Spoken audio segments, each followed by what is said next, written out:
पूरी दुनिया में आपने भगवान शिव को हमेशा नंदी की सवारी करते हुए देखा होगा, लेकिन क्या आप जानते हैं भारत में एक ऐसी जगह भी है जहां महादेव नंदी पर नहीं बल्कि एक मेंढक की पीठ पर सवार है।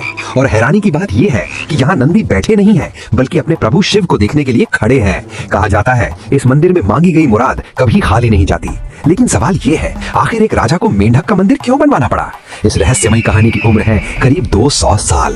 कहानी है उत्तर प्रदेश की ऑयल रियासत की। वहाँ के राजा थे राजा बख्तावर सिंह। लेकिन कुदरत के आगे राजा भी हार गया। राज्य में पड़ा भयानक सूखा।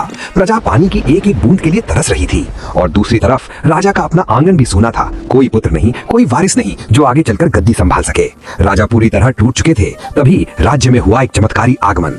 एक महान तांत्रिक राज्य में पहुंचा। उसने राजा की पीड़ा सुनी और बोला, राजन, ये सामान्य सूखा नहीं है, आपको मंडूक तंत्र का सहारा लेना होगा। मेंढक ही वो जीव है जो बादलों को बुलाता है। आपको एक ऐसा मंदिर बनवाना होगा जो मेंढक की पीठ पर टिका हो।